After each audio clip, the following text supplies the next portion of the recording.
Hi folks, and welcome back to Contract Law. This is video 2 in the video series for the vitiating factors of misrepresentation and misleading or deceptive conduct. And in the first video, we had a quick overview and then we jumped right into the beast that is misrepresentation at common law. And we skipped over the 4 elements that you need to show for an action in misrepresentation. And now we need to go through the various different types of misrepresentation that you may find. There are 3 categories, and they are fraudulent, negligent, and innocent. And they are principally distinguished by their remedies, okay? Apart from, the different elements and all the other things that distinguish them. The main thing is with innocent misrepresentation, you can only rescind the contract. You can't get damages. Why is that? Because the damages that are available for both fraudulent and negligent misrepresentation lie in tort. Obviously, as I said at the beginning of the video, we are not suing in contract here, so we have to kind of fossick around and see where else we might be able to get some damages from, and they lie in actions in tort. And so where you have fraudulent misrepresentation, it will constitute the tort of deceit. Where you have negligent misrepresentation, it will more than likely constitute the tort of negligence. And so you may be able to get damages there if your client is lucky. So looking at each of those in turn, the first category, and obviously the naughtiest, is fraudulent misrepresentation. This is a very, very serious allegation. Essentially, it's a legal finding that the person was lying, okay? There has been a deliberate untruth being said. Because it's such a serious allegation, the courts here have really tried very hard to give every affordance, so to speak, to the person allegedly lying. And the test here, very unusually for contract law, is subjective. And the subjective test is whether that person had an honest belief in the truth of the representation. If the person did have an honest belief, then there was no deliberate untruth, and therefore there will be no fraudulent misrepresentation. Now, because of the nature of this test, it is fairly easy to get around in terms of the defendant just simply saying that they actually had an honest belief in the truth of what they are saying. Now, unless the fact scenario is such that that makes it completely impossible, or there is some kind of smoking gun evidence that the plaintiff can prove that there was a deliberate untruth said, then it's going to be very, very difficult to prove a case of fraudulent misrepresentation.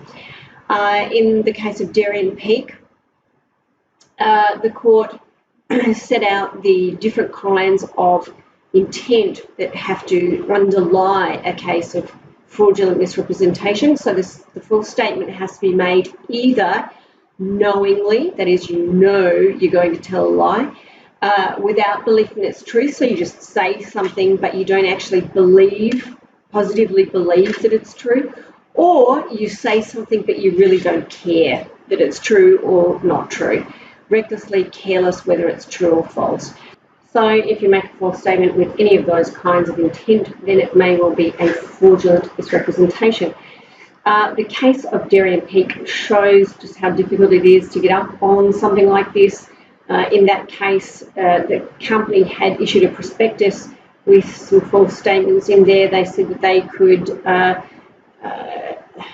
conduct their trams with steam and other mechanical power. It had applied for the various approvals for it to be able to do so, but it just hadn't got the consents actually through.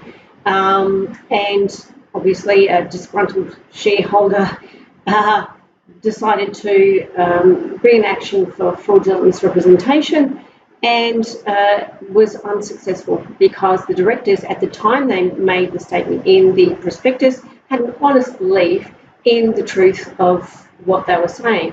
They'd made the applications, they thought that the approvals would be forthcoming. So that shows some difficulty. Contrast that with Edgington and Fitzmaurice. In that case, another prospectus case, we had the company saying that it was trying to raise money for alterations to buildings and purchase of horses and vans. Unfortunately, at the time the directors made the statement, the plaintiff could actually show that the reason that they were trying to raise money was to pay down some debts. And so in that case, because there was the so-called smoking gun evidence, the plaintiff was successful and there was a case of fraudulent misrepresentation.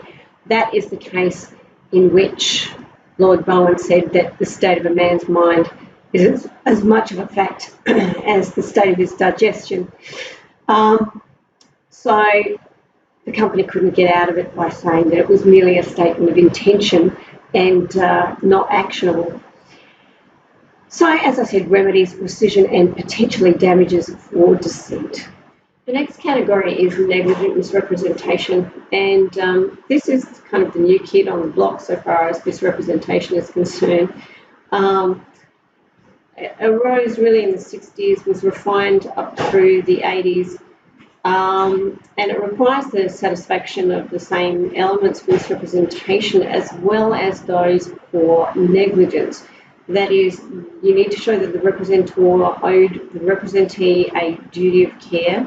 That is, they were held out as being responsible for providing some kind of information, for example, and they realised that the other person was relying on them for that information.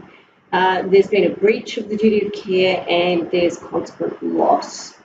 The main case that is usually cited for negligent misrepresentation is Shaddock and the Council of the City of Parramatta.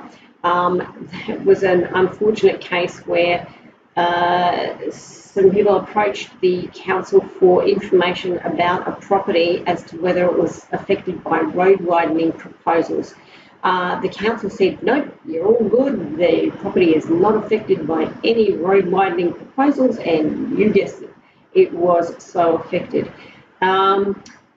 Classic kind of situation where you have somebody that is providing the information in a position to know or should know the information. They're aware that the other person is relying on them, and that creates that duty of care.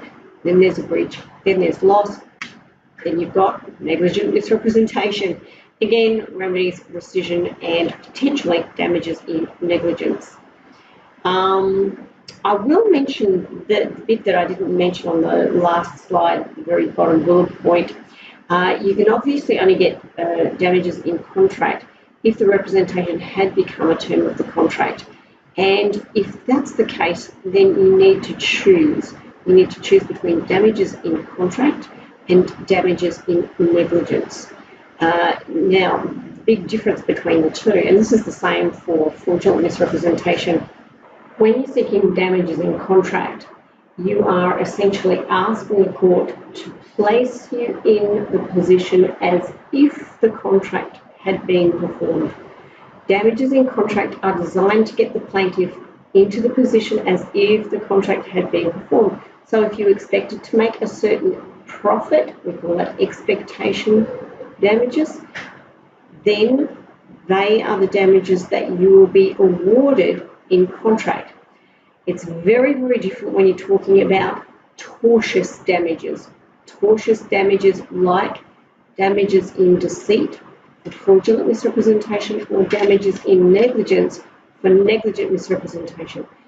Damages in tort are designed to get the plaintiff back into the position as if the tort had not occurred. So you're undoing all the bad stuff, right? So often these are called out-of-pocket damages. So you're really trying to just pay the plaintiff enough to get them back to what we call the status quo ante, how they were at the start. Okay, It might sound like a bit of nitpicking, but the differences in these two measures of damages, the contract measure as opposed to the tortious measure, can be quite extreme. For example, a builder expects to make a $100,000 profit on the contract, and in order to make that $100,000 profit, he has to spend $20,000 in materials. The measure in contract will be his expectation loss, that $100,000 profit. If the court gives him that $100,000, it will get him into the position as if the contract had been performed. Expectation losses, okay? If, however, you take the tortious measure, you will get that plaintiff, that builder, back into the position as if the tort hadn't been committed. And in this situation, what has happened is that the builder has relied on the tortious conduct to enter the contract and spend their $20,000. That $20,000 is their out-of-pocket expense in reliance on the tortious conduct. So the court will give them back the $20,000. So as you can see, a very different result when you're talking about damages in contract and damages in tort. The other thing, if you are looking at rescission, you cannot claim rescission of a contract and claim damages in contract, because rescission necessarily unpicks the contract back to the very beginning as though it never existed in the first place. And if that's what you've done, you can't go ahead and sue in contract because there's no contract left to sue on. Yes, makes sense. So that's the difference, very extreme difference between calculating damages in contract and in tort. Okay, the last of our categories is innocent misrepresentation. And innocent misrepresentation really is just defined by being none of the above. It's essentially there has been a false representation that has induced the contract, but no tort was committed. There was no lying, there was no deliberate untruth, so there's certainly no fraud. There was no duty of care there and breach, so there was no negligence. There was just, unfortunately, an incorrect statement made. So your only remedy there is rescission. And they are the categories of misrepresentation at common law. Now we just need to say a few more words about rescission, given that it's the principal remedy in misrepresentation. And as I've just finished saying, rescission is unpicking the contract back to the very beginning, ab initio, to the beginning, as though it never existed at all in the first place. So obviously you can't get damages in contract. If damages are available, they will be in tort. So it makes sense, doesn't it? Rescission will always be available regardless of the category of misrepresentation, as we've just seen.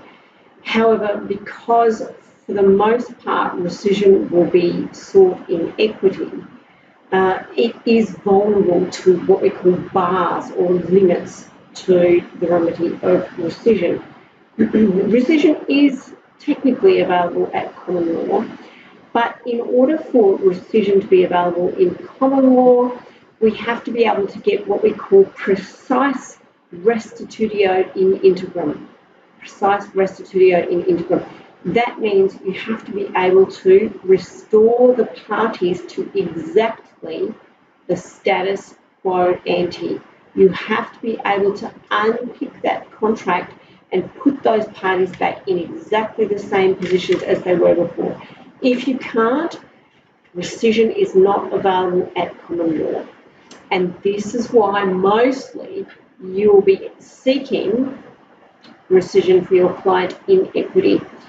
In equity, we only require that we are able to achieve substantial restitutio in integrum. That means we can, as closely as possible, approximate the status quo ante positions. Okay, you might need to make orders for restitution to restore money to a certain party, to restore property to a certain party, and to offset damages or losses that have occurred along the way. If you can get the parties mostly back to that status quo ante, then rescission will still be available in equity. But there are a number of bars, and the big bars here to rescission are the ones that I've listed here. The first one is affirmation, and this is where the party that's trying to rescind says or does something that indicates to the other party that, in fact, instead of trying to rescind the contract, they will go ahead and keep going with the contract. If that's what they've said or done, it may well be that the court holds that they have elected to affirm the contract and they will therefore lose their right to rescind. You can't affirm a contract and then rescind, okay? You can't, and equally, you can't rescind and then try and affirm, okay? So it's very careful that your client minds what they say and do once they know they have the ability to rescind, because anything they say or do might well be held against them in the affirmation states. So that's affirmation. The next one is delay, which is sometimes called latches. It gets back to the old equitable maxim that you can't sit on your rights, okay? If your client becomes aware that they have the right to rescind their contract because of misrepresentation, they can't sit around for an unreasonable amount of time and just delay and delay and delay, not make any decision, and then, whoops, all of a sudden try and rescind some years down the track. It's not going to be possible, okay? What constitutes delay might be, in some commercial situations, weeks, might be months, might be years. It will depend on the circumstances, but in all circumstances, the court will use that good old reasonableness as the measuring stick. What was reasonable in that particular fact situation, okay? So that's your issue with delay. Sometimes delay gets married up with affirmation, and they say because of the length of time, effectively the plaintiff has affirmed, okay, because they've just dallied so long, really there's no other conclusion to be made, okay? So that's delay. The next one is super important, third-party involvement. And if there is an innocent third party that has crept into this contractual scenario, usually for value, that is, they've provided independent consideration of their own, and without notice of any of the other vitiating factors that have gone on, then equity will tend to hold their rights as paramount. And your client, the party to the original contract that knows and wants to rescind, will lose their right to rescind. This is the classic scenario where you have a rogue involved. There's been some kind of misrepresentation, and then the property that's sold to the rogue is then sold on to an innocent third party. In those kinds of circumstances, the court will prefer the rights of the innocent third party, and the original party at the very beginning of the sad sorry saga that did have the right to rescind before the third party came on the scene will lose their right to rescind. Finally, we have the rule in Seddon's case, which says that if you've actually completed the contract completely, then unfortunately you've lost the right to rescind. It arose and is principally applied in property cases where there's plenty of time to check out the correct situation of things before you actually have to have settlement and the conveyance actually completing. In those circumstances, the court is much less forgiving and you'll lose your right to rescind. Whether or not that rule in Seddon's case can be applied to other non-real property cases, there's been a very long academic debate. The rule in Seddon's case, really, the consensus appears to be that it is not really applicable outside the property cases, but I'll leave you to ponder that in your own time. They are the bars to rescission. Super important to remember that rescission is a great remedy, but it certainly is a vulnerable remedy, and there are a number of bars, as we see in that photo, but not very pleasant bars to encounter. So that is misrepresentation at common law. And we have once again hit the magical 15-minute mark, so I will leave it there for now, guys. I'll see you in video 3 for misleading or deceptive conduct. So bye for now, guys.